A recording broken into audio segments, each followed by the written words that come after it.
자, 오늘 이 시간에는 커뮤니케이션 쪽에 대한 부분이고요. 제가 이제 이 관련된 강의를 진행하면서 항상 한 말씀을 좀 반복해서 드리겠습니다.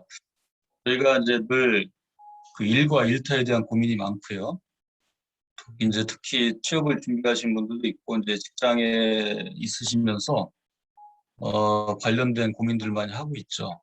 많이 하고 있고, 그다음에 기업을 하시는 분들도 이제 뭐 여러 가지 이제 성장이라든가 매출, 이익이란 이런 부분들에 대해서도 많이 좀 어려움이 있으실 수도 있고요.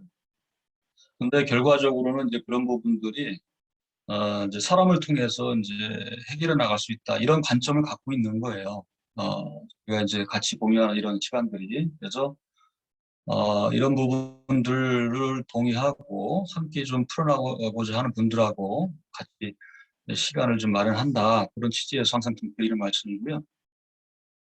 두 번째는 이제 일터라는 게 우리가 단편적인 부분만은 이제 봐서는 해결점을 찾을 수 없다는 거죠. 뭐 일자리라는 것도 그렇고 일을 잘 한다는 것도 그렇고 그다음에 이제 그 성과를 낸다는 것도 마찬가지고요. 그래서 제가 보는 관점은 일터라는 것은 생태계와 같다 이렇게 좀 보고 있습니다. 그래서 일자리에 참여를 해서 입사를 해서 일을 하고 성과를 내가는 모든 과정들이 생태계에서 이루어지는 그한 순환적인 부분, 그다음에 보존적인 부분, 그다음에 균형감이 있어야 된다는 부분 이런 것들을 같은 맥락에서 볼 수 있다라고 이제 말씀드리고 있고요.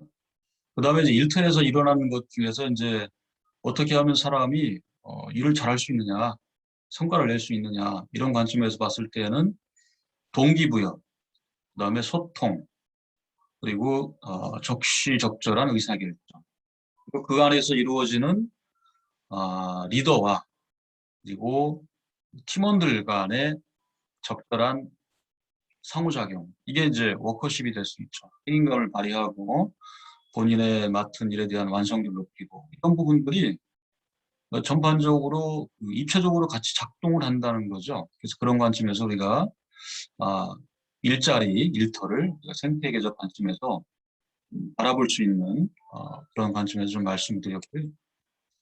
그리고 이제 그런 것을 이제 KPIX에서 9-4-A라고 해가지고 한번 정리를 좀 했었죠. 그래서 일자리가 부족한 원인들, 그다음에 일터에서 벌어지는 일들, 그리고 일을 잘하고 싶은데 좋은 평가를 받고 싶은데 어떻게 해야 되느냐. 그다음에 이제 마지막으로 뭐 잘하고 싶은데 뭐 그러면은 어떤 조건들이 있느냐. 내가 부족한 부분들은 어떤 부분들이 있고 시장에서 경쟁력 있는 나의 모습을 만들어가기 위해서는 어떤 노력들이 필요하냐. 이런 부분들을 이제 정리해서 같이 지금 어, 세미나를 통해 가지고 내용과 고민들을 같이 해나가고 있다고 보시면 돼요. 그래서 1차에서는 워킹 생태계 스테이크 홀더 역할에 대해서 같이 좀 고민을 해봤고요. 그다음 지난번에 세미나에서는 동기에 대해서 좀 얘기를 나눴었고 오늘은 세 번째 소통에 대해서 같이 시간을 하도록 그렇게 하겠습니다. 이게 이제 시리즈로 쭉 진행되니까요. 세미나 참여하시는 분들은 지속적으로 같이 하시면은 뭔가 기업에서 조직 생활에서 이슈가 되거나 고민하는 부분들에 대한 해결책을 좀 찾아가 볼 수 있지 않을까 이렇게 기대를 좀 하고 있습니다.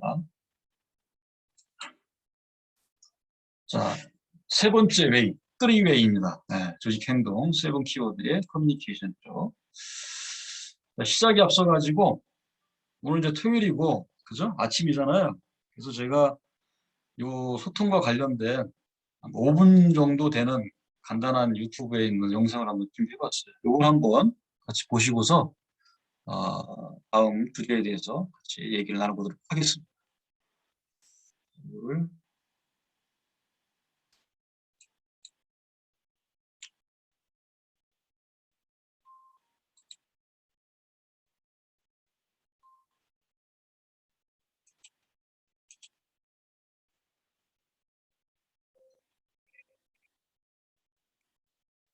지금 뭐 소리도 들리세요? 송 교수님 들리세요? 소리 안 들립니다. 공유할 소리가 안 때에, 들려요? 유 대표 공유할 때에, 공유 중지하고 다시 공유할 때, 그 왼쪽에 네. 보면은 그 소리라는 그 옵션이 있어요. 예, 소리 공유라는 옵션이 있어요. 그거랑 하고. 같이 해야 되고요. 우리나라 회사들을 보면 아직까지 좀 지금 어때요? 이제 화면을 제대로 크게 하고. 예, 질책에 따지고 네, 잘 소리 들립니다. 소수적인 문화들이 많이 예, 남아있는 그러면은 것을 요거 볼수 한번 있는데요. 같이 어떤 업종이 뭐 됐든 보시도록 하시죠. 직원 개인의 자율성, 디즈니에 대한 부분이에요. 디즈니에서 어떻게 제품들을 만드는지. 벌써 24년 전이죠. 장난감들은 주인이 없는 동안 어떻게 지낼까? 이런 상상에서 출발한 한 편의 애니메이션이 세계를 놀라게 했습니다. 사소해 보이는 물건 하나하나에 생명은 물론 각각의 인격을 불어넣는 상상력이 당시 직원 120여 명의 비교적 작은 애니메이션 제작사, 바로 픽사 스튜디오에서 탄생한 건데요. 이후 몬스터 주식회사에서는 옷장 속 괴물들이 에너지 회사에 다닌다는 상상을 기발하게 풀어냈을 뿐 아니라 미국의 정치 세력이 이 석유를 구하기 위해 중동이라든지 이 국제적으로 공포 분위기를 필요로 한다는 이 현실의 정치 이슈를 적극 끌어들인 작품도 선보였습니다. 또 우리 마음속 감정들을 캐릭터로 만들어서 상상의 날개를 한껏 펼쳐 보인 이 작품은 최근 발전을 거듭하고 있는 뇌과학의 연구 결과를 접목시킨 솜씨로 또 한 번 팬들을 놀라게 했습니다. 최근에는 2017년 코코나, 지난해 인크레더블2, 올해 토이스토리 4에 이르기까지 여성이나 인종 이슈 등 다양한 시대의 요구에 빠르게 대응하는 모습을 보였습니다. 이들이 탄생한 곳 바로 미국 캘리포니아의 픽사 스튜디오입니다. 대학 캠퍼스 같은 회사에서 직원들이 놀이를 하든 수영을 하든 회사는 모두 창작 활동의 일부로 여깁니다. 그리고 세계를 공감하게 만드는 이야기는 지극히 개인적인 것에서 출발한다고 말합니다. Finding something very personal and emotional that's important to them and cultivating that, culturing that, and helping them raise that up. 직원들은 자기 발상을 마음껏 꺼내놓고 회사는 이를 키워줍니다. 이것이 가능한 제도가 픽사가 자랑하는 단편 제작 시스템인데요. 단편 제작을 위해 회사는 부담되지 않는 수준의 예산과 시간을 내줍니다. 이렇게 탄생한 단편은 장편 개봉하는 상영관에서 별책부록처럼 대중에 선보일 기회를 얻고 이를 통해 인재가 발굴됩니다. 한국계 미국인 피터손 감독도 이에 해당하는 경우입니다. My favorite thing about this place, a good idea can come from anywhere. The idea can come from an assistant, the idea can come from a story person, the idea can come from a director. It doesn't matter. 한국에서 의사를 그만두고 픽사에 입사한 한국인 애니메이터는 다원화 시대에 맞춘 발빠른 대응을 성공 요인으로 꼽았습니다. 요즘 미국에서는 화두가 그 다양성, 그러니까 인종이나 문화적 다양성에 대해서 굉장히 많이 이제 교육을 저희도 트레이닝을 받고 직원들만 교육하고 얘기하고 끝나는 게 아니라 영화 자체 스토리에 이제 그런 게 굉장히 많이 반영이 돼요. 이번엔 디즈니로 가보겠습니다. 픽사를 포함해 어벤져스의 마블 스튜디오, 지난해 21세기 폭스까지 인수하면서 거대 그룹으로 거듭난 디즈니의 자부심이 엿보였습니다. 특히 다음 달 말 공개될 겨울왕국의 속편은 1편에서 한국에서만 1000만 관객을 동원한 저력을 다시 잇기 위해 단단히 채비하고 있는 모습이었습니다. 이곳의 제작진 역시 누구나 언제든 자기 생각을 말할 수 있는 조직 문화가 무엇보다 중요하다고 강조했습니다. I think the most important thing is for all of us is we want every idea people to feel they can bring up anything. It doesn't, even if it's a criticism of something in the work or if it's a critique, or people feel very safe to do so because it's all about making the best film we can. 대다수의 제작진이 수평적인 의사소통과 실패해도 좋다 이런 기회부여가 창의적인 결과물을 낳는다고 입을 모았는데요. 저희한테도 너무나 이렇게 동등하게 대해주시고 또 무엇보다도 어떻게든 저희가 성공할 수 있게 도와주시려고 굉장히 여러 가지 가르쳐 주시고 계속 기회를 주시고 여러 가지 기회를 많이 주신 게 굉장히 컸던 것 같아요. 이런 기업 문화를 통해 디즈니 역시 과거 그들 특유의 전통적인 모범생 스토리에서 벗어나서 겨울왕국이나 내년 선보일 뮬란처럼 여성의 주체성을 강조하는 등 시대에 발맞추는 작품을 잇따라 내놓는 게 가능한 거라는 인상을 받았습니다. 이렇게 세계가 인정하는 창의력이 나오기까지 수평적인 조직 문화가 굉장히 중요한 역할을 한 것 같네요. 송영. 네, 여기까지 우리 간단하게 좀 내용을 좀 봤고요. 좀 어떠세요? 소통에 대해서 좀 그죠? 창의적인 그런 결과물을 만들어내는 픽사웨이에 대해서 좀 봤고요. 자, 이어서 그러면은 그런 내용을 갖고서 강의를 이어가도록 하겠습니다. 결과적으로는 이제 그 픽사 스튜디오에서 창의적인 성과물을 내는 것에 이제 원인을 갖고서 얘기를 이제 했는데, 비판적인 의견을 수용한다. 사실 이제 조직에서 비판적인 의견을 냈을 때 그것을 잘 수용을 해주는 조직 문화가 쉽지는 않은 것 같아요, 그죠? 특히 이제 보스가 이제 진행하는 이제 회의 같은 경우에는 많은 경우가 있어가지고 결론을 내놓고서 회의를 진행하는 경우가 많죠. 그래서 뭐 밑에 있는 팀원이나 이런 친구들이 이제 반대되는 다른 의견을 내면은 통상적으로는 이제 셔터마우스, 발언을 갖다가 중단시킨다든가 아니면은 정해진 그런 결론으로 이끌어 나가는 그런 경우가 많고, 그 다음에 이제 거기 나오는 것 중에서 보시면은 한국의 이제 감독이 있었잖아요. 그분이 하시는 말씀이 기회를 많이 준 것 같다, 그런 얘기를 많이 하죠, 그죠? 기회를 많이 준 것 같다는 얘기는 이제 결국에는 실패라든가 여러 가지 이제 위험부담이 있음에도 불구하고 기업이나 조직에서는 이제 투자 관점에서 그런 환경을 마련을 해준 거죠. 그런 분위기 속에서 에서 굉장히 우리가 열광하는 그런 좋은 작품들이, 창의적인 작품들이 많이 나오다는가, 이렇게 우리가 좀 볼 수 있었습니다. 자, 이제 이런 경우를 한번 생각을 해보시죠. 위기에 처한 이제 항해 중인 배에 대한 얘기인데요. 첫 번째는 배가 막 이제 항해를 하고 있어요. 열심히 이제 파도를 헤치며 목적지를 향해서 나아가고 있습니다. 근데 배에 구멍이 뚫려서 물이 새고 있어요. 굉장히 좀 위험한 순간이죠. 근데 모든 배에 있는 구성원들, 선원들이 이것을 다 보고 있는 게 아니라 한 사람만 그 사실을 알게 됐어요. 배에 구멍이 뚫려가지고 물이 새고 있구나. 자, 그랬을 때 어떠한 반응을 보일 것이냐를 이제 예상해 볼 수 있겠죠. 그래서 6가지 유형을 한번 유추해 봤습니다. 첫 번째 행동은 모른 척하고서 배를 갈아탈 궁리만 한다. 이럴 수 있잖아요. 물이 새는데 난 모르겠다. 다른 배가 오면 갈아타야지. 이렇게 이제 생각할 그런 선언도 있을 것이고, 두 번째 유형은 모르겠어요. 배가 물이 새는지 마는지 신경도 안 쓰고 이제 본인 일만 하는 거예요. 무감각한 이제 선언이죠. 세 번째 유형은 가서 선장한테 아니면 1등 항해사한테 가서 보고를 합니다. 선장님, 배에 물이 새고 있습니다. 많지는 않은데요. 좀 위험할 것 같아요.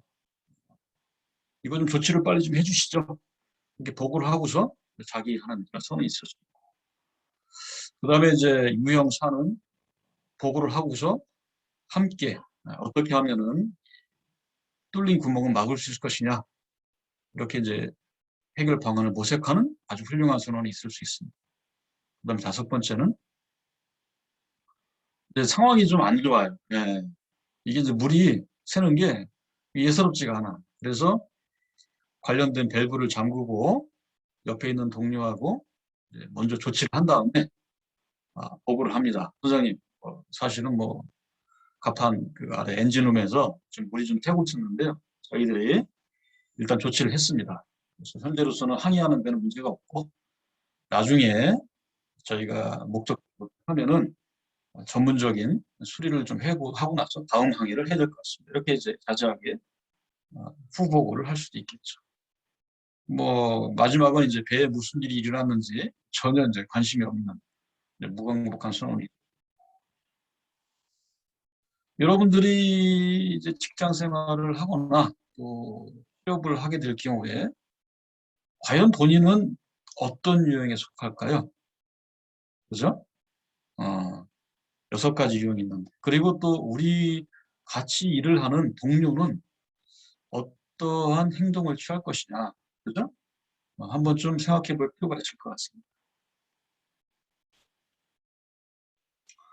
그래서 이제 여러 구성원의 유형이 있어요. 조직이라는 거는 자라오는 환경도 틀리고, 그다음에 생김새도 다르고, 그리고 가지고 있는 가치관도 다르기 때문에 직장 생활을 왜 하십니까? 라고 물었을 때 그 목적이 있다는 거죠. 그래서 이제 조직에 나타나는 다양한 문제점들이 있을 때에 여기에 어떻게 구성원들이 대응하느냐를 보면은 이 조직이 위기를 잘 해결해 나갈 수 있는 조직이다. 아니면은 이거 이러다가는 좀 문제가 커지겠다. 이렇게 볼 수가 있는 거죠. 따라서 조직 내에서 여러 가지 상황들이 발생되는 거에 대해서 방관을 하거나 회피하거나 관심을 두지 않는 조직 구성원들이 많은 기업은 어떻게 되겠습니까? 매출이 감소하고, 그죠? 재고가 증가, 불량률도 증가. 뭐 그렇게 되면은 이제 영업이익도 하락이 되겠죠. 그러다가 뭐 회사 분위기 안 좋아지고, 또 인센티브 잘 안 나오고 미래에 대한 비전이 없어 보이면은 이제 떠날 준비를 하겠죠. 그러면서 이제 사람들은 빠져나가고. 이런 것들이 결국에는 그 조직 내에서 있는 구성원들이 어떠한 유형들이 있느냐에 따라서 이제 발생되는 그런 부분이라고 볼 수 있는 거죠. 그러면 어떻게 이걸 해결해 나갈 수 있느냐? 어떻게 해야만이, 그죠? 좀 더 성장하고 매출을 증가시킬 수 있느냐? 이런 걸 한번 우리가 생각해 볼 수 있지 않을까요? 자, 방관과 회피, 무관심하는 구성원들보다 조직에 있는 다양한 그런 이슈들을 공유하고 전파하고 또 적극적으로 문제를 해결하려고 하는 그런 자발적인 행동을 하는 구성원들이 많다라고 그러면은 이게 이제 지렛대가 기울겠죠. 그래서 우리는 이제 그렇게 하기 위해서는 그냥 뭐 열심히 하자라고 해서 그러한 조직 분위기가 만들어지는 건 아니다 이거죠. 그래서 위에서 뭔가 이 지렛대를 선순환적인 방향으로 눌러주는 그 힘이 있어야 하는 거죠. 그 파워. 그게 바로 이제 지난번에 얘기했던 모티베이션, 오늘 얘기하는 커뮤니케이션, 그다음에 조직 구성원들이 가져야 되는 워커십, 이런 부분들, 조직 심리적인 그런 측면에서 우리가 그 해결점을 찾아 나가요. 우리는 이제 팀장을 하시는 분도 계시고, 그 다음에 팀원으로서 조직 생활하는 분들도 계시는데, 일을 통해서 성과를 내기 위해서는 조직 기대 행동이라는 게 있어요. 이거는 그 조직 행동 쪽 심리학 쪽에서 얘기하는 건데, 시민 행동이라고 하죠. 누가 보지 않아도 조직에서 기대하는 바람직한 행동을 하는 사원, 그런 것을 하는 팀원, 그죠? 팀장이 지시하지 않아도 문제가 발생됐을 때 이것을 공유하고 전파하는 아주 바람직한 그런 팀원들의 모습, 이런 조직 기대 행동을 우리는 조직 성과를 만들어내는 거에 전제 조건이다 이렇게 좀 보고 있습니다. 그래서 조직의 다양한 문제, 매출 감소, 재고 증가, 수익 저하, 이러한 다양한 문제들은 영업을 잘한다든가, 뭐 재고 관리를 잘한다든가, 뭐 ERP 시스템을 새롭게 구축해 가지고 프로세스를 혁신하고 시스템을 재구축하고 이렇게 해서 해결되는 문제가 아니라는 거죠. 그죠? 결국에는 사람이 변화야만이 조직의 모든 문제가, 시스템이 좀 늦게 개발돼도 어떻습니까? 그죠? 그런 조직적인 문제, 그 다음에 개선이 필요한 프로세스를 자발적으로 개선하고 고치고 향상시키고, 그럼으로써 일을 하는 방식을 바꿔나가고, 이런 조직의 기대 행동을 할 수 있는 그런 구성원들이 많다라고. 그 조직은 성장하고 발전해 나가겠죠. SCM 체제를 보면은 여러분들이 이제 잘 아실 거예요. 이 SCM, 서플라이 체인 매니지먼트라는 게 단순하지 않다는 거죠. 그래서 이 SCM 체계 내에서 소통의 특징을 보면은 네 가지로 볼 수 있습니다. 일단은 이해관계자가 많다. 그죠? 다. 그렇잖아요. 영업부서도 있고, 구매부서도 있고, 자재관리부서도 있고, 생산, 유통, 물류, 고객, 전체적인 모든 스테이크 홀더들이 관여하고 있는 게 이제 SCM, 이해관계자가 많습니다. 그러다 보니까 이 소통의 복잡도가 굉장히 높다. 그죠? 복잡도가 높다. 굉장히 단순한 소통이 아니다. 그 다음에 그런 서플라이 체인 상의 여러 가지 스테이크홀더가 많다 보니까 나 혼자만 잘하려고 한다고 해서 그것이 잘 될 수가 없는 거예요. 그래서 이 SCM 체계 내에서의 소통의 특징 중에 세 번째는 외부 영향이 크다, 네, 거하다 하는 거죠. 그리고 내가 원하는 쪽으로 뭔가 소통을 이끌어 나가고 결론을 만들어 가기 위해서는 뭡니까? 관련 자료가 많이 필요해. 네. 데이터가 많이 필요해. 네. 봄에 대한 정보에서부터 시작해서 오늘 이제 두 번째 시간에 우리가 공부하게 될, 학습하게 될 마스터 플래닝, MPS가 그 뒤에 이어지는 뭐 생산 현장의 다양한 이런 데이터들 그리고 그 데이터들을 잘 분석을 해가지고 의미 있는 그런 메시지를 만들어내.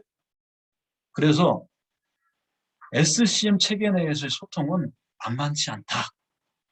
이런 것을 같이 좀 공감할 필요가 있다는 거죠. 그러면 이제 그런 전제 하에서 우리가 이제 여러 가지 소통을 그러면 어떻게 잘 해나갈 것인가.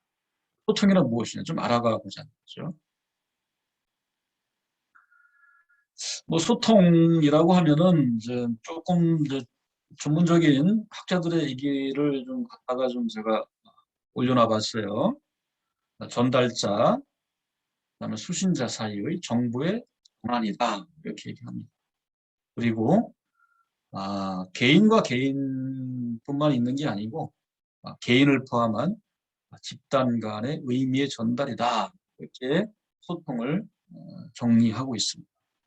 근데 좀 쉽게 얘기하면은 어떻게 보면은 그 우리가 살아가는 이 세상 속에서 이루어지는 나와 또 다른 타인 간의 상호작용이다 이렇게 보시면 될 것 같아요.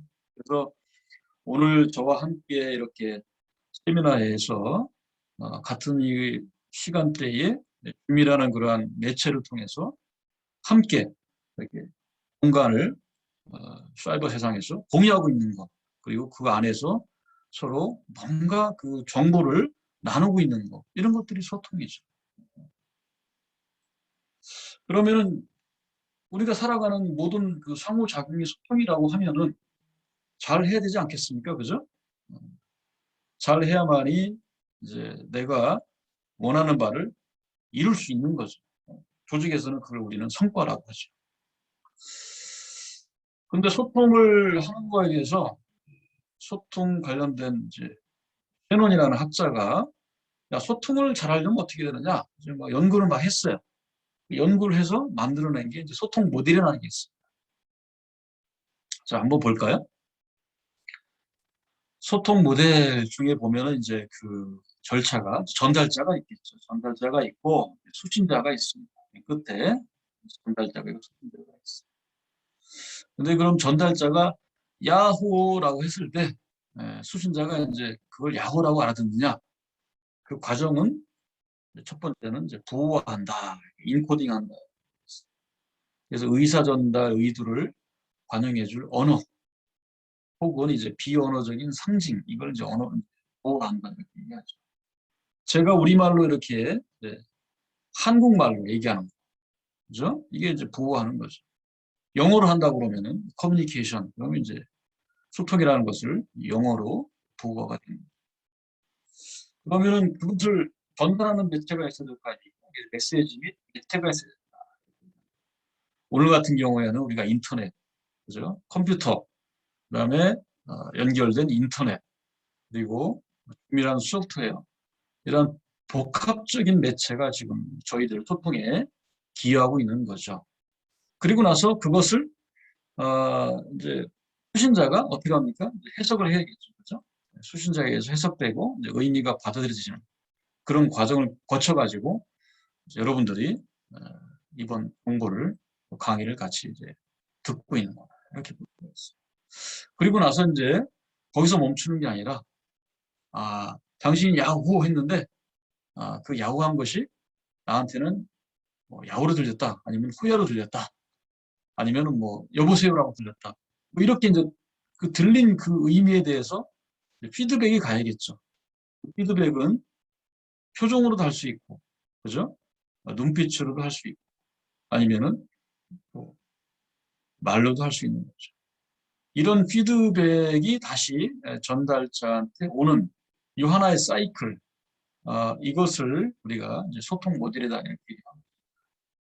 그러면은 이 소통에 대해서 우리가 그냥 뭐 얘기하면 되는 줄 알았는데 그렇지 않다는 거죠. 그렇기 때문에 이 과정마다 우리가 조금 조심해야 될 게 뭐가 있냐면은 이 노이즈라는 게 노이즈, 그죠? 부호할 때도 이게 노이즈가 끼고 매체에 전달을 될 때도 노이즈가 끼고, 근데 그것이 해석될 때도 노이즈가 낀다는 거죠. 이 노이즈가 낀다는 것은 결국에는 소통에 대한 무엇을 의미하냐면은 왜곡을 의미하는 거예요. 우리가 그 조직에서 누군가와 소통을 하고 누군가와 면담을 하고 누군가한테 보고를 할 때에 이 노이즈가 끼면은 이제 왜곡이 되고, 왜곡이 되면은 오해를 불러일으킨다. 그래서 내가 얘기한 것은 그게 아닌데, 그런 의도가 아니었는데 팀장님은 잘못 생각하고 계시네. 뭐 이런 이제 상황이 벌어지는 거죠. 네? 앞서서 이제 제가 배에 구멍이 뚫려가지고 물이 새고 있어요. 그래서 그걸 발견한 우리 한 선원이 가서 선장님한테, 선장님, 배에 물이 새고 있습니다. 큰일 났습니다. 이렇게 보고하면은 어떤 선장은 그래? 가서 한번 확인합시다. 뭐 이렇게 이제 반응한 선장이 있는 반면에 그 보고하는 선원이 평상시에 말썽 피우고 뭔가 좀 미덥지 않고 이런 선원이 가서 보고를 하면은 뭐라고 하겠어? 길동 씨, 당신이 이거 구멍 낸 거 아니야? 이렇게 나올 수 있다는 거죠. 당연히. 왜? 선입견이라는 게 있잖아요. 사람 간에 선입견이라는 게. 그래서 이제 그런 부분들이 이제 왜곡되지 않도록 우리가 평상시 소통 모델에 대해서 조심해야 된다. 이런 말씀을 좀 드릴 수 있을 것 같고요. 그 다음에 소통의 유형이라는 게 있습니다. 대인 간 소통에 대해서는 어떻게 소통을 하느냐 하는 그런 이제 타입인데요. 말로 하는 소통이 있고, 그 다음에 이제 기록에 의한 소통이 있어요. 그리고 비언어적으로 하는 소통이 있죠.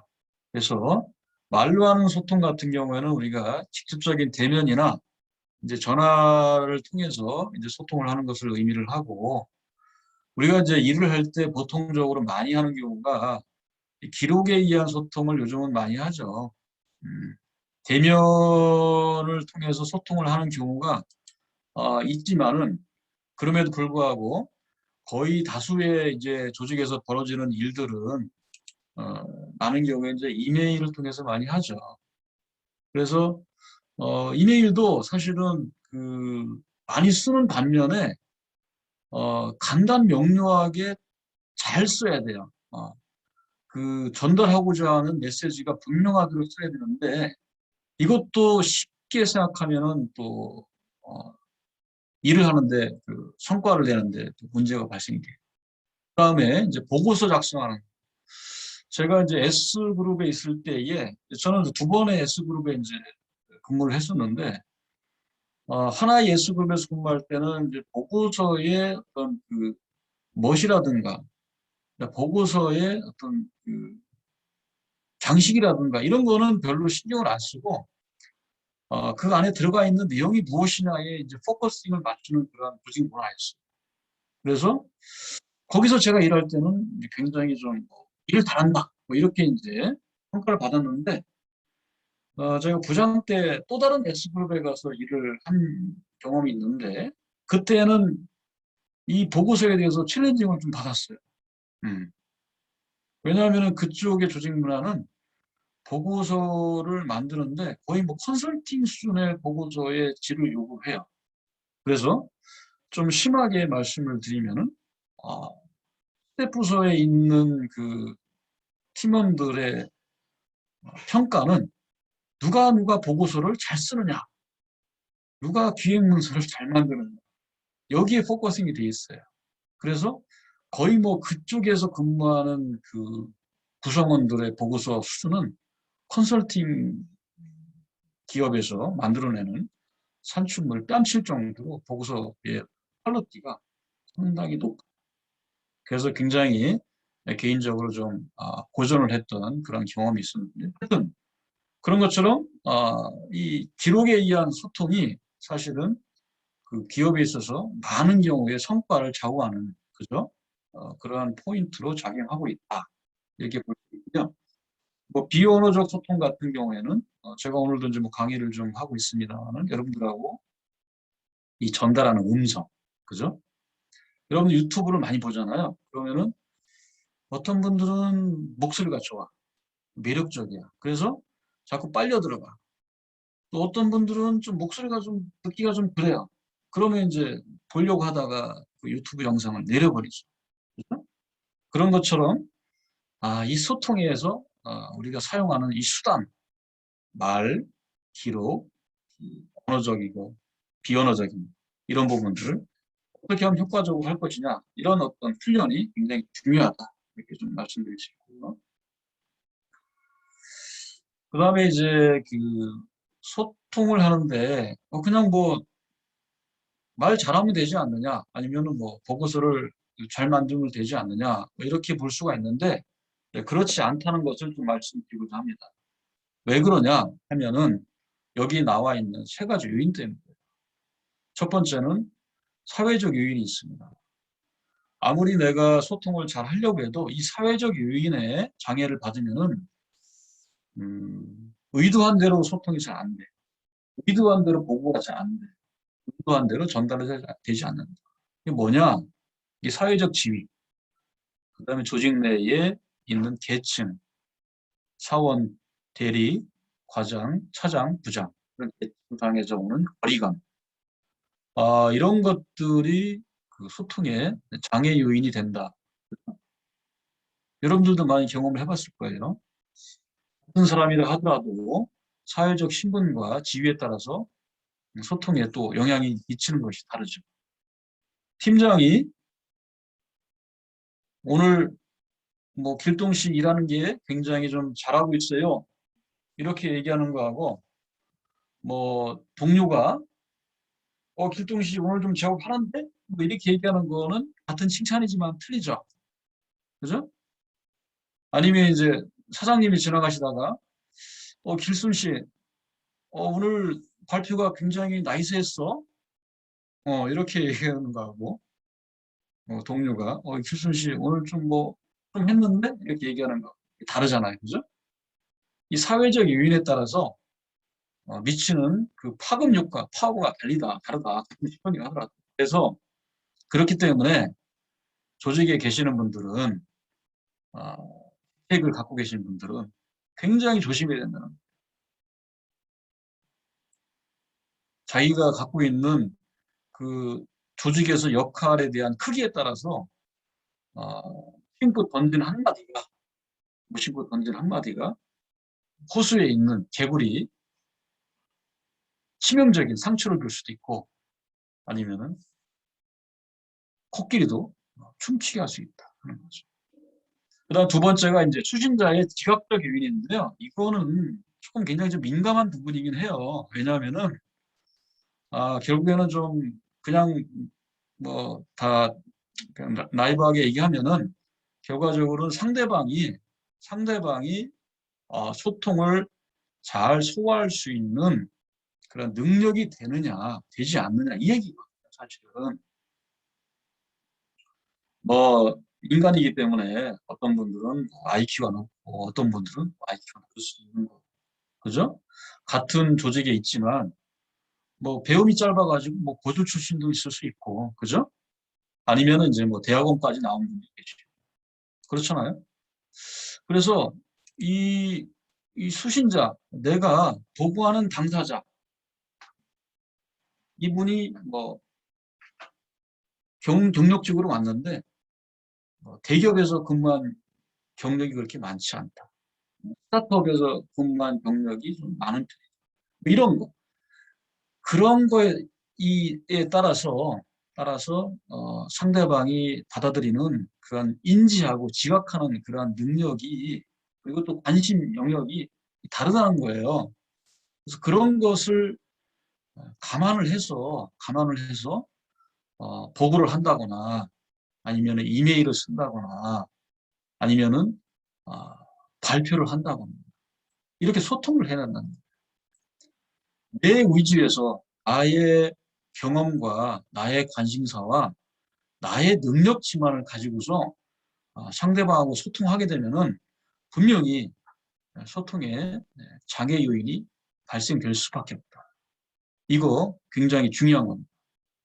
조직에서 발생하는 소통의 불협화음, 불통의 대표적인 원인이 바로 이 수신자의 지각적 요인을 고려하지 않고 일방적인 소통을 하게 될 경우에 발생된다. 이렇게 보고요.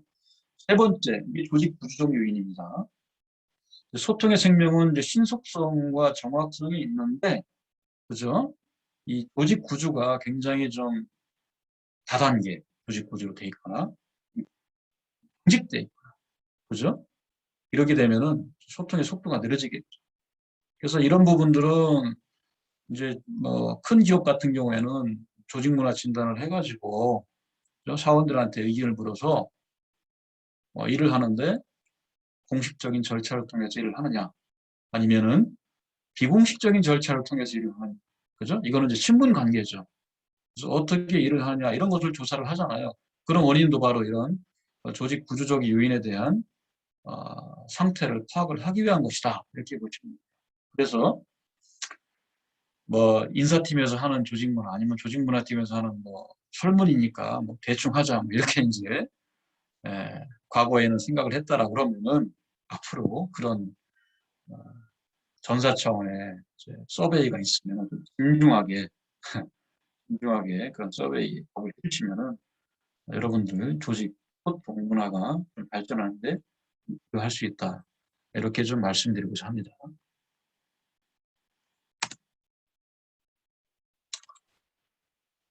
자, 그러면은 이제 간단하게 여러분들 한번 뭐 프랙티스를 한번 해보도록 하겠습니다. 자, 여러분들 이제 이 강의 이 세미나 오픈할 때 좀 종이하고 연필을 좀 준비하라고 좀 안내 받으셨죠?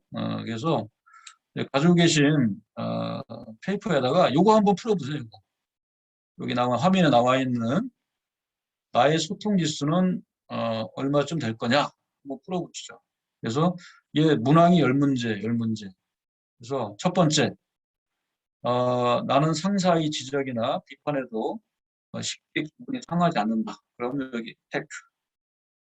두 번째, 나는 동료의 말을 진지하고 주의 깊게 들어준다. 체크. 세 번째, 나는 새로 들어온 사원들과 쉽게 친하게 지내는 편이다. 체크. 한번 좀 읽어보세요. 나는 불편한 내용도 그 당사자와 소통해서 해결하는 편이다. 체크. 나는 나와 다른 견해를 가진 동료들과 얘기하는 것을 좋아한다. 나는 사람마다 생각과 감정이 다를 수 있다는 점을 인정한다. 다음에 나는 평소 상사나 동료의 감정과 입장을 잘 이해하고 받아들이는 편이다. 여덟 번째, 나는 기본적으로 상사와 동료의 생각을 존중한다. 9번째, 나는 동료들에게 내 기분을 말로 쉽게 서술할 수 있다. 서술하는 겁니다. 예, 글 쓰는 거예요. 나는 늘 기분이 좋고 기분이 밝고 좋은 편이다. 10가지 요 문항이 있어요. 한번 체크를 해보세요. 요거 체크를 다 해보셨어요? 요 체크를 하신 분 중에 이따가 선물을 드릴 겁니다. 자, 체크를 다 하신 걸로 10초만 드리겠습니다. 다시 10가지 문장이니까 뭐 정답이 있는 게 아니니까 편하게 한번 체크를 한번 해보세요. 나는 상사의 지적이나 비판에서 기분이 상하지 않는다. 10초가 지났으니까 넘기겠습니다. 점수를 매기는 요령은 이제 체크한 개수 항목에다가 곱하기 5를 하면 돼요. 그래서 40점 이상 되는 분은 A, 등급 A, 소통지수 A. 그 다음에 20에서 35점 되는 분은 B. 그 다음에 15점 이하인 분은 C입니다. C. 그래서 개수로 따지면은 8개 이상 체크하신 분은 A 학점. 네? 네. 그 다음에 3개밖에 체크가 안 되는 분은 이제 C 학점이에요. C 학점. 체크하신 분 중에 혹시 뭐 공유해 주실 분 있어요? 응? 체크를 해보니까 자기는 A다, B다, C다. 네? 우리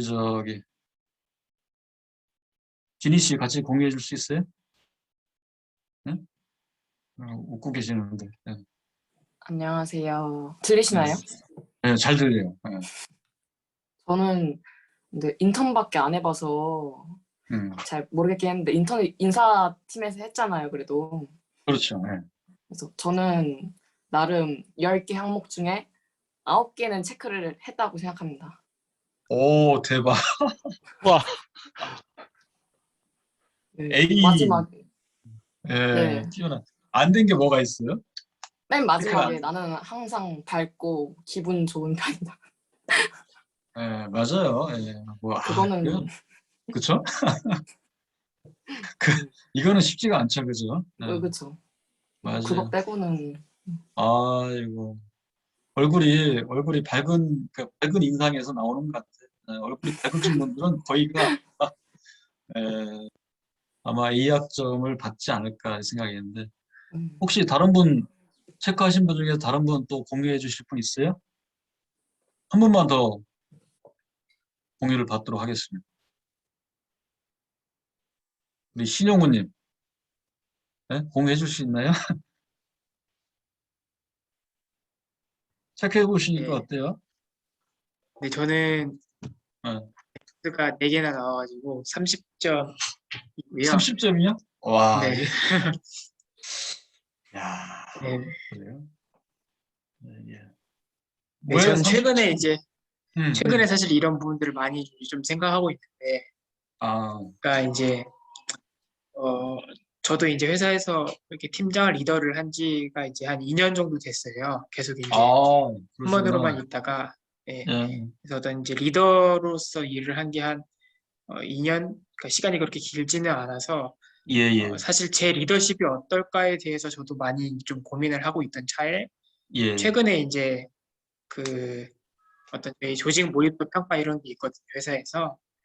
그렇죠. 저희 부서 이제 그런 평가가 있어가지고 그렇죠. 부서원들 걸 받아봤는데 다 익명이어가지고 이제 이제 직원들이 코멘트 한 것까지 이제 저만 볼 수 있어요. 근데 이제 내용들을 보니까 뭐 이렇게 다 공개할 수는 없지만 그냥 그 내용들을 보면서 제가 좀 약간 독단적인 리더십을 가지고 있구나. 그러니까 제 일하는 방식이 약간 그러니까 기본적으로 이제 다른 사람의 어떤 의견들을 다르게 하려고 하는데 결론적으로는 제가 어떤 이렇게 추구하는 것, 제가 주장하는 것, 또 제가 이렇게 목표한 게 있으면 약간 좀 이제 그대로 밀고 나가야 되는 또 이제 스타일이거든요. 그리고 가끔 이제 저도 스스로 느끼는 게 시간이 지나고 보면은 이제 다른 사람 누군가가 냈던 의견이 훨씬 좋았는데 또 제가 예. 그 시점에 이제 내가 이 생각을 막 주장하고 있던 그 시점에는 예. 내가 이걸 잘 못 봤구나라는 걸 많이 느끼게 되더라고요. 그래서 아하. 최근에 이제 이런 일들을 겪으면서 좀 이제 예.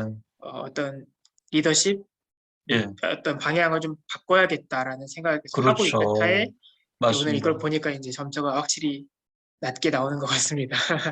맞아요. 네. 그래서 예, 아이고 말씀 감사하고요. 우리 신 팀장님 2년밖에 안 되셨지만 그런 걸 또 느끼고 계시니까 앞으로 하리라 이렇게 생각을 합니다.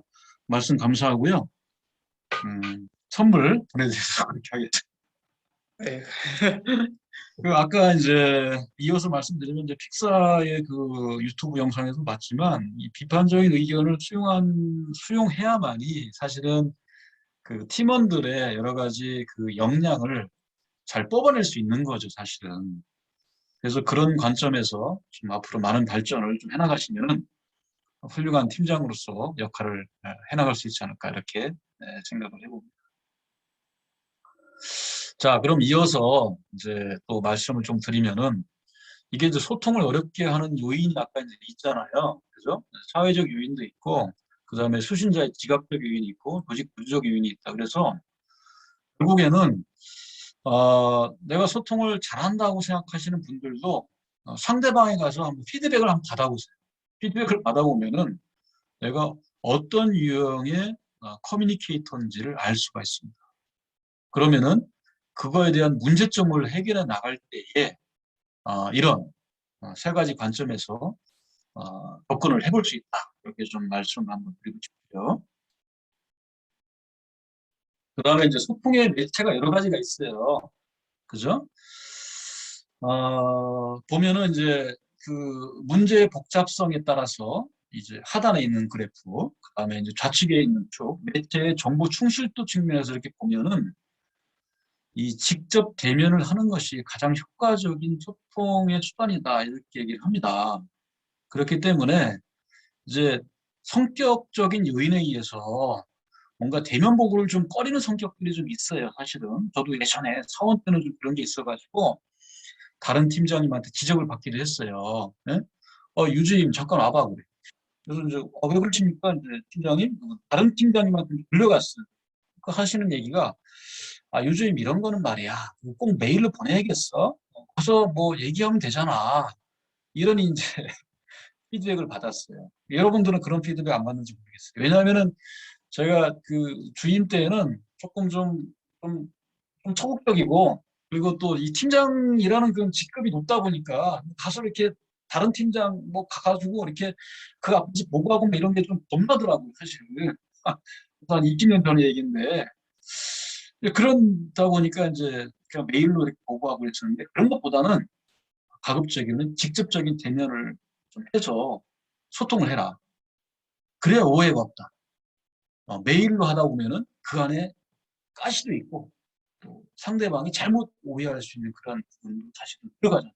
그런데 얼굴 보고 이렇게 대화하면은 저 사람이 나한테 호의적이었구나, 뭐 이런 걸 느끼잖아요. 그래서 이러한 그 상황의 복잡성과 매체의 충실도를 보고서 소통 매체를 선택을 하는 그런 것도 굉장히 중요하다.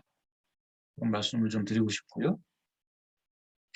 그 다음에 이제 이 소통에 있어서 뭐 여러 가지 조직 차원의 소통에 대해서 좀 말씀을 드리고서 이제 마무리를 하려고 그러는데요. 이제 조직 차원의 소통을 보면은 이제 상향식 소통도 있고, 그죠? 이거는 이제 보고하는 거잖아요. 그다음에 하향식 소통도 있고, 이거는 이제 지시하는 거죠, 보통 탑다운으로. 그다음에 우리가 얘기하는 이제 수평적 소통, 동료 간의 소통이 있고, 대각성 소통, 이거는 이제 조직 간, 그죠? 그다음 계층을 달리해서 크로스하게 소통하는 게 있는데, 그런데 이제 우리가 주의할 게 이제 비공식 소통이라는 게 있어요. 이게 이제 소통 쪽에서 얘기하는 그레이프 바인이라는 게 있습니다. 그레이프 바인. 이게 이제 전문적인 용어인데, 이게 뭐냐면은,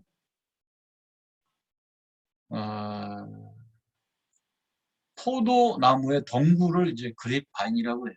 그레이프 바인. 네? 이 포도나무의 덩굴은 막 어디에 있습니까? 막 막 이렇게 엉켜 있잖아요. 그죠?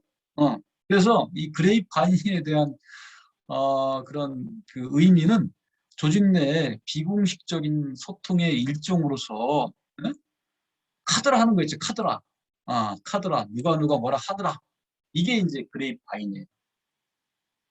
그래서 아까도 제가 이제 우리 송 교수님하고 그런 얘기를 했는데 인사이동철, 평가철, 그다음에 조직 개편철 이렇게 되면은 그런 이런 그레이프 바인에 대한 그 비공식 소통이 이 조직 내, 기업 내에서 아주 그냥 난무하죠. 근데 이 특징이 있어요. 이 그레이프 바인에 대한 이 비공식 소통의 특징이 뭐가 있냐? 속도가 무지하게 빨라. 그 다음에 정보 전달에 있어서 마구잡이식으로 선택적이고 임의적으로 막 전파가 돼.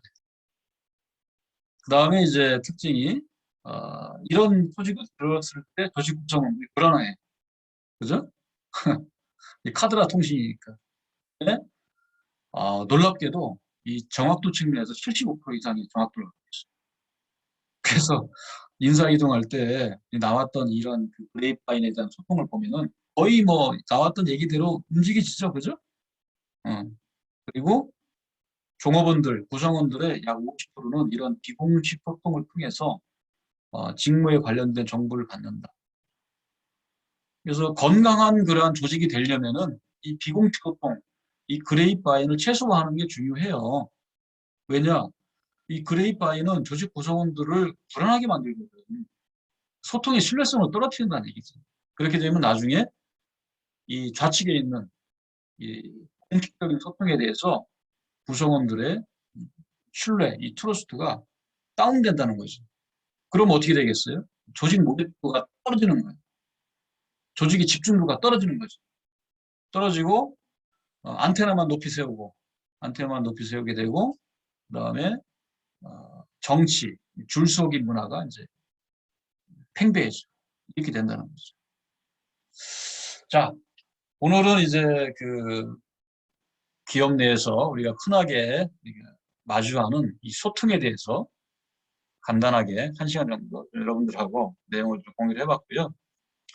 뭐 준비한 것들은 뭐 뒤에 쭉 있고 하지만은 향후에 또 기회가 되면 그런 시간들을 좀 갖고 그리고 또 별도의 시간을 통해서 또 트레이닝, 스킬업을 좀 할 수 있는 그런 시간들도 좀 한번 가질 수 있도록 하겠습니다.